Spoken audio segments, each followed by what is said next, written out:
हाय नमस्कार, आप देख रहे हैं सिटी न्यूज 100।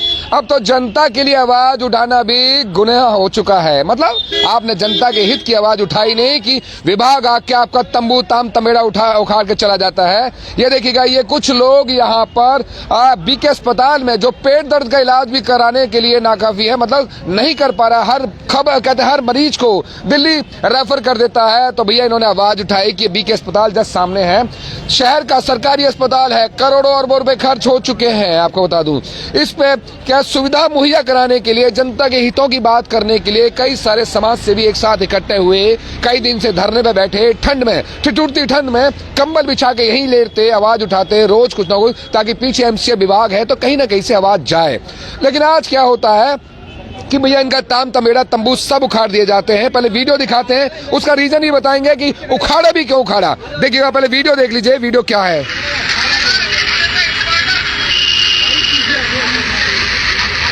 ये देखिएगा, ये शायद बताया जा रहा है जेई है, ये जेई है। देखिए तंबू उखाड़ा गया, यहाँ बीच में राम केवल बाबा बैठे हैं, ये देखिए उखाड़ दिया तंबू। उसके बाद दिखाऊंगा कि किस तरीके की धमकी मिलती है।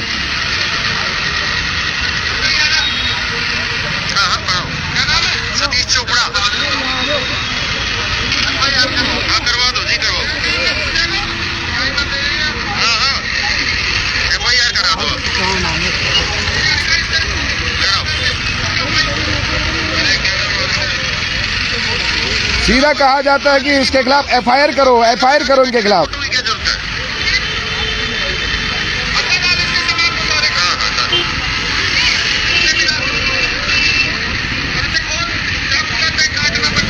पहले वीडियो इसलिए दिखा रहा हूँ कि वीडियो को आपको काफी गहराई से आप समझ पाएंगे।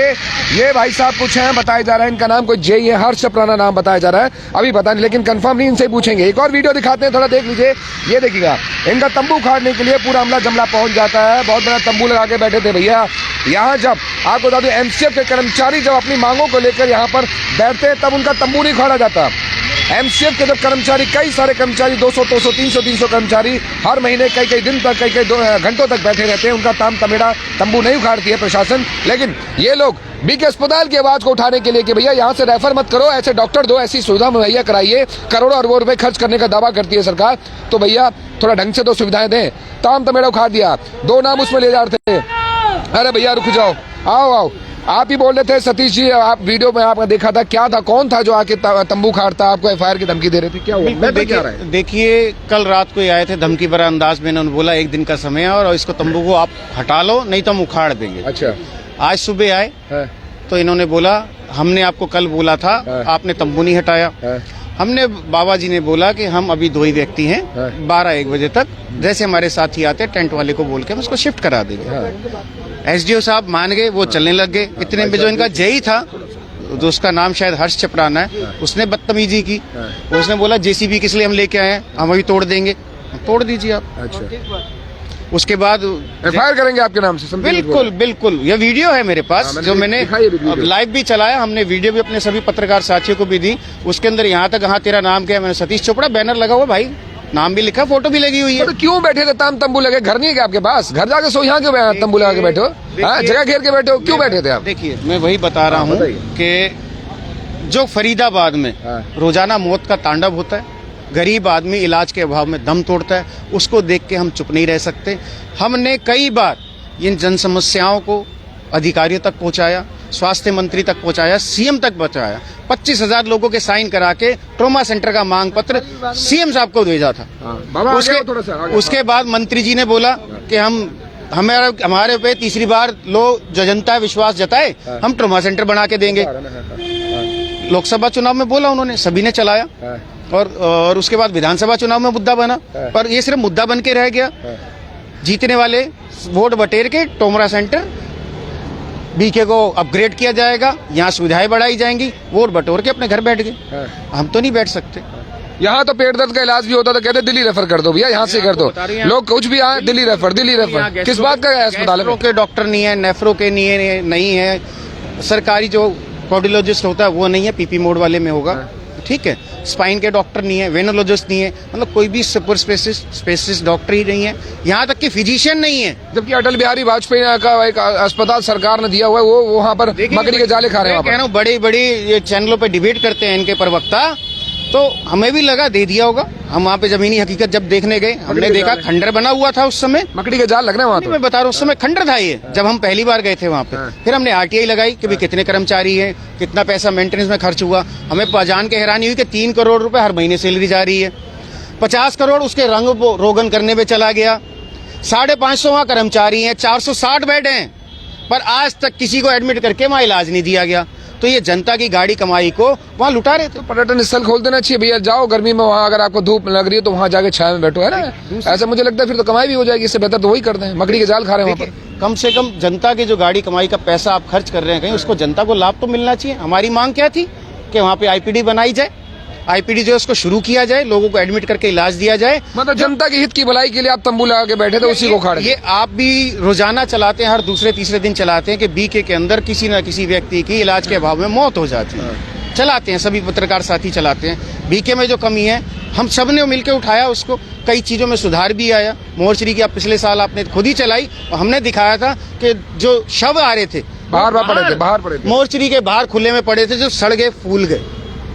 डीसी साहब को ज्ञापन देके आए, दोबारा थोड़े से फ्रीजर दिए। हमने उनको ये भी कहा मोर्चरी को अपग्रेड करें। जीते जी को तो इलाज नहीं दे रहे, कम से कम मुर्दा तो किसी का खराब मत करो। मिट्टी जो है उसकी तो कदर करना सीख जाओ। भाई नतीजा वही ढाक के 3 पात है। आज हॉस्पिटल की हालत बद से बदतर है इस टाइम, से बदतर होती जा रही है। रात को 2-2 बजे हम वहीं खड़े रहते थे। आप लोगों ने कहते हैं कि जगह ना हो तो भैया जगह, इतना सारा जगह का हिस्सा पूरा वीराना पड़ा, खंडर पड़ा है। देखिए यहाँ जगह में तो बनाना पड़ेगा, तो बना हुआ है मेडिकल कॉलेज, उसमें आईपीडी नहीं कर रहे। मैं तो अगर यहाँ की बात करें तो कई एकड़ जमीन खाली पड़ी खंडर में पड़ी। मैं आपको बताऊँ, वो लोग है ना वॉशरूम के लिए यूज कर रहे हैं। मैं आपको बताऊँ, पीछे जो हेल्थ डीजी साहब थे, पुनिया साहब, बहुत सहृदय आदमी। उनसे जब हमने बोला ट्रोमा सेंटर चाहिए फरीदाबाद को, उन्होंने बोला सतीश जी जो इस ग्रेड का आप ट्रोमा सेंटर चाहते हो उसके लिए मेडिकल कॉलेज का बैकअप होना जरूरी है, उसमें रेजिडेंट डॉक्टर हो, 24 घंटे ओटी चल सके। ये अब तो आपके पास मेडिकल कॉलेज है, 4 साल हो गए, अब 5वां आने वाला है, उसमें बढ़ा दो ट्रोमा सेंटर। बाबा क्या कहेंगे, के बैठे हैं बाबा क्या कहेंगे? आप यहाँ पर लेटे थे, आप ही के सामने तंबू टूट रहा होता है, FIR की धमकी देके गए आपको। देखो, ना तो इनकी धमकियों से डरने वाले हैं और न तंबू टूटने वाले, ठीक है। इन्होंने हमारा तंबू उखाड़ा है, हमारे हौसले नहीं उखाड़े। हमारे हौसले बुलंद हैं, हम अपना हक लेके रहेंगे। और जो कितने भी तंबू उखड़ जाए, जो नगर निगम का जेई बदतमीजी करके गया है, उग्रवादियों जैसा हमारे साथ व्यवहार किया गया और बदतमीजी की गई, और ये कहता है कि ऐसे ऐसे बाबा समाज सेवी हमने बहुत देखे हैं, तो हम कह रहे हैं अब हमें उसी को देखना है। सबसे पहले इतनी मोटी मोटी फाइलें हैं इस नगर निगम के खिलाफ हमारे पास, जहां पर बिल्डिंगें बनती हैं अनऑथराइज और ताले लगा के चले आते हैं, तोड़ के नहीं आते। 10-10 लाख 20-20 लाख रुपए उगाही करते हैं। नहीं देखिए, उगाही की बात में जब तक साबित नहीं होती तब तक नहीं, मैं इस बात को पक्ष में नहीं रखता मैं।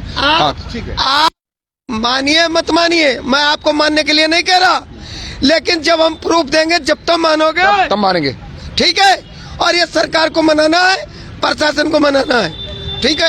अच्छा एक बात तो यहाँ पर और भी MC विभाग के बहुत सारे वर्कर्स, लेबर, मतलब जो कर्मचारी यहीं बैठते हैं हर महीने कई बार, उनका तंबू नहीं उखाड़ा जाता है, उनका नहीं उखाड़ा जाता। ये राजनीतिक साजिश के खिलाफ सुनने में आया था कि कल कुछ पॉलिटिकल कुछ हुआ है, कि यहाँ पर कुछ पॉलिटिकल लोग आते हैं, इस वजह से हमें तो सभी समर्थन दे रहे हैं। बीजेपी वाले भी, कांग्रेस वाले भी, BSP वाले भी, आप पार्टी के बीजेपी वाले आपको दे रहे हैं। हाँ, अचंभा हो रहा है। बीजेपी के से सवाल हो रहे हैं, बीजेपी वाले देंगे तो उनकी टिकट चल जाएगी भाई साहब, उनकी ना सीट चल जाएगी, कुछ भी होगी जो पद सब। और मैं तो बीजेपी को ही वोट दिया और बीजेपी के 2 कैंडिडेटों के समर्थन खुल के किया है, खुल के क्या वोट मांगी है। तो काय बात की बीजेपी है, पार्षद बीजेपी, विधायक बीजेपी, मुख्यमंत्री बीजेपी, सांसद बीजेपी, PM बीजेपी, फिर भी आपकी आवाज नहीं जा रही, फिर क्या सरकार बनाने का ये मतलब नहीं होता कि इनसे कुछ मांगो मत। हमने चौटाला में भी मांगा मिला, हमने हुड्डा में मांगा मिला, हमने मनोहर में भी मांगा मिला, अब नायब सैनी सरकार में भी मांग रहे हैं और लेके रहेंगे। 22 बार झुकाया, 23वीं बार भी झुकाएंगे। आना पाजी, आप भी आओ। यहाँ पर बहुत सारी चीजें कही जाती है कि ये गढ़ पंजाबी समुदाय से जुड़ा हुआ है, मैं उससे भी जोड़ूंगा आपको। क्या लगता है कि आपकी आवाज नहीं सुन रही? क्योंकि यहाँ तो सुना जा रहा है कि आपके हक की है, लड़ाई के लिए बहुत कुछ चल रहे हैं, हक की लड़ाई आप भी लड़ रहे हैं, समुदाय से जुड़े हुए हैं। क्या लगता है आपकी भी नहीं सुनाई पड़ी? आपने बात है ना पंजाबी की करी, पहले मैं आपने उनके हक जोड़ की लड़ाई लड़ रहे हो, गरीबों की लड़ाई आप भी लड़ रहे हो ना, तो भाई हक की लड़ाई तो आप भी लड़ रहे हो, सारा समुदाय एक है, पक्ष एक साथ है, फिर भी आपकी नहीं सुन रहे आप सबकी। ये पंजाबियों को तो बिल्कुल एक साइड में लगा रखा है। मेरी बात को पूरा मत मानना, कोई किसी भी पार्टी का खड़ा हो। कांग्रेस वाले पंजाबियों को, ये भड़कल विधानसभा है ना, सबसे ज्यादा पंजाबी रहते हैं यहाँ, तो कांग्रेस देती नहीं है। और अगर बीजेपी ने किसी पंजाबी को दे दी तो वो यहाँ का है ही नहीं, भड़कल का। तो पंजाबियों की हालत तो इतनी बुरी कर दी है। सर बहकावे में जी रहे हैं आप। हाँ, ये मैं किसी पार्टी विशेष की नहीं बात कर रहा, लेकिन ये सच्चाई है। जब क्वेश्चन ऐसा कर दिया तो वो मैं कोशिश इसलिए करो कि आप भी, आपके समुदाय के लोग बहुत जिगरे वाले होते हैं, मतलब किसी के लिए खड़े हो जाएं तो जी जान लगा देते हैं। आप भी, आप जनता के हित की लड़ाई खड़ रहे हैं, आज तंबू खाड़ दिया है, फिर क्या बोलेंगे आपसे? ये तंबू जो उखड़ा है ना, ये इनका तंबू उखड़ने वाला है। एमसीएफ के चुनाव आएंगे ना, इसमें सबक सिखाएगी ये जनता, सबक सिखाएगी। जब आंदोलनकारी जो बेचारे अपनी जेब में से पैसा लगा के, अपना समय लगा के लोगों के लिए आवाज उठाते हैं, इनसे कोई पैसा ले रहा है क्या? सेवा ही तो कर रहे हैं, जनता की सेवा के लिए ये सब। अरे एमसीएफ वालों के लिए भी खुशी की बात होती है, अगर भी के अस्पताल बहुत बढ़िया हो जाता, इनके परिवार का कोई बीमार हो जाता, इतने मोटे मोटे जो प्राइवेट अस्पताल के जो बिल बनते हैं उससे तो बस से। चाचा एक मिनट रुक जाओ, अरे चाचा एक मिनट, चाचा रुक जाओ, सरायक है, मैं जानता हूँ, समझ गया। तो सीधा से उनके लिए तो फायदा होता, फिर भी तंबू उखाड़ दिया। ऐसे है, एमसीएफ वालों की कमाई बहुत है, अच्छा, उनको फर्क नहीं पड़ रहा, वो प्राइवेट अस्पताल में जा सकते हैं। हाँ, वो प्राइवेट अस्पताल में जा सकते हैं। और जो गरीब एमसीएफ वाले हैं बेचारे, वो उनको दुख जरूर है, वो धरने पे रहेंगे, लेकिन जिनकी मोटी मोटी कमाइयां हो रही है ना, उनको कोई फर्क नहीं पड़ रहा। वो तो ऊपर से जो सिग्नल आता है ना, उसके हिसाब से तंबू खाड़ा है। और ये पूरा वहीं तक है ना, जो एमपी है, चाहे कहीं एमएलए है, और चाहे आने वाला जो पार्षद होगा, चुनाव होगा, ये सबके ऊपर असर डालेगा आने वाला समय। क्या कहेंगे वरुण जी, तंबू खाड़ दिया इन लोगों का आज? इन लोगों का मत बोलिए, हमारा भी है ठीक है, और जनता का भी था। तंबू को इनका तो अकेले का था नहीं। नहीं बोलना इसलिए पड़ रहा है कि वो लोग नहीं समझ पा रहे, वो सोचते हैं कि सिर्फ इन्हीं का है, जबकि जनता की भलाई के लिए बैठे थे लोग। तंबू नहीं उखाड़ा गया, ये जनता की आवाज को दबाया गया है, दबी रहे हैं, दबाए कुचले गए हैं, और अनडिक्लेयर्ड इमरजेंसी लगी हुई है। मैंने बाबा जी को समझाया था, लेकिन बाबा तो हटी होते ही हैं शुरू से, तो सिख साहब भी हटी होते हैं, और हमारे चोपड़ा जी, हम सारे हैं, हम सभी हट तो हमारे अंदर है ही, जो जनता की भला के लिए सर फुड़वा रहे हैं अपना। सीधा सा दम है तो आगे बढ़ोगे अब, है बेसिक या फिर यहीं बैठ जाओगे कि बस खत्म? तो देखो, मेरिट ये तो बात हो ही नहीं रही। मेरिट क्या है? मेरिट तो है कि जनसंवेदन, जो हमारा एक सेक्शन है, राइट टू हेल्थ, वो कहाँ है? इस अस्पताल में तो डॉक्टर पूरे हो नहीं रहे इनसे। और आपको याद होगा कि लोकसभा चुनाव से पहले प्रधानमंत्री हमारे माननीय मोदी जी क्या गए थे कि 4 एम्स में बनाऊंगा। शायद ये जानते, या आपको तो अपडेट होगा, अभी तक तो ईंट भी नहीं रखी गई। इनके डॉक्टर पूरे हो नहीं रहे, और अगर इनके डॉक्टर पूरे हो जाएं, जो ये अस्पतालों की लूट है प्राइवेट, उसमें वो बंद होगी तो सरकार कैसे चलेगी? तो ना एक चक्र है ये लाइफ साइकिल का। निजीकरण के चक्कर में कई बार होता है ना, सरकारी बिगड़ जाता है। हाँ, निजीकरण का चक्कर ऐसा नहीं है। और नगर निगम के कर्मचारी हमारे साथ नहीं है, ये तो बेचारे आदेश का पालन पीट रहे हैं। इनका क्या है, इनके नौकरी बचा रहे हैं, अपनी नौकरी बचा रहे हैं बेसिकली। आपको याद होगा बैलेट पेपर से जो नौकरी पेशा के जो आए थे, उसके रुझान क्या थे और फिर बाद में क्या हुआ था। हटोगे यहाँ से संतोष जी, या फिर ऐसी? सबसे पहले मैं इन्हें चेतावनी दूं, जो हजारों करोड़ के जो घोटालेबाज हैं, इन्हें ये समझ लेना चाहिए कल को उनका बच्चा भी किसी रोड पे एक्सीडेंट में शिकार हो सकता है। और जब बच्चे कोई ऑटो वाला उठा के ले जाएगा ना, तो उसकी औकात नहीं कि जो किसी प्राइवेट हॉस्पिटल लाखों रुपए जमा कर, पहले पैसा जमा कराते तब इलाज करते हैं, वो यहीं बीके लेके आएगा। तो ये उनकी भी लड़ाई है, जो शासन प्रशासन के लोग हैं उनकी भी लड़ाई है।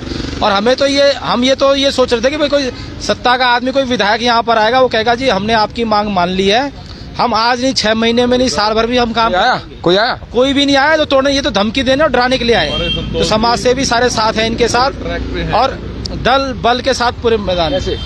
संतोष जी गलत ट्रैक पे हैं, जो ये कह रहे हैं कि लोगों के बच्चे यहाँ आएंगे। लोगों के बच्चे स्कूल में पढ़ते हैं, हमने स्कूलों की लड़ाई भी लड़के देख ली, हमने अस्पतालों की लड़ाई भी लड़के देख ली। आम जन में यहाँ जन मर चुका है, जन आंदोलन इंडिया में अब नहीं हो सकता। ठीक है, अभी हम फरीदाबाद की बात कर रहे हैं, हम अभी बीके के पर खड़े हैं। क्या बात है भाई साहब, बोर्ड तो बड़ी बोर्ड लेके खड़े हो, रेफर मुक्त फरीदाबाद, आपको तो मुझे लग रहा है यहीं से रेफर कर रहे हैं अगली जगह। भाई साहब ऐसा है, देखिए रेफर करने की बात तो बहुत दूर, ये बीके हॉस्पिटल ही संभाल लें।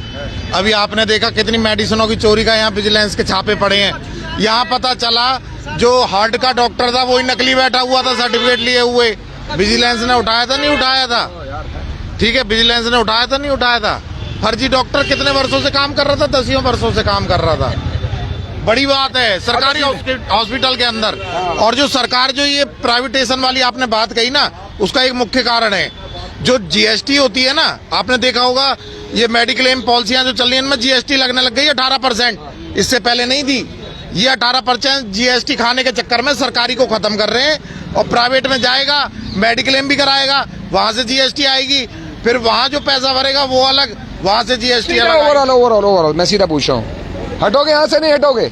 नहीं हटेंगे, बिल्कुल भी नहीं हटेंगे, नहीं हटेंगे। अर्थी निकलेगी अर्थी। आपके खिलाफ एफआईआर हो जाएगी फिर, ये जो धमकी मिली है जो। सुनो, FIR हो जाए चाहे कुछ भी हो जाए, बाबा 22 बार नहीं हटा, 23वीं बार भी नहीं हटेगा। तो जी आप भी हटोगे जाओगे? बाबा जी के साथ हैं तन मन धन, और बाबा जी के साथ जेल भी जाएंगे और कहीं और भी जाना पड़ा तो वहां भी जाएंगे। तो देखिए जिस तरीके से नगर निगम के सामने आपको बता दूं, बीके अस्पताल की व्यवस्था को सुधारने के लिए, डॉक्टरों की मांग के लिए, आपको बता दूं लोगों की भलाई के लिए, ये कई सारे आपको बता दूं समाज सेवी धरने पर लगातार बैठे थे। ठंड में, टुटुटी ठंड में यही सो रहे थे ताकि सरकार के कान तक आवाज पहुंच सके कि भैया बीके अस्पताल सुधारो। यहाँ हजारों की तादाद में, लाखों की तादाद में महीने भर में बहुत सारे ऐसे मरीज आते हैं, लेकिन ये सिर्फ मोर्ची केंद्र बन गया है। कोई मरा, सबको यहाँ ले आओ, पोस्टमार्टम कराओ, घर जाओ।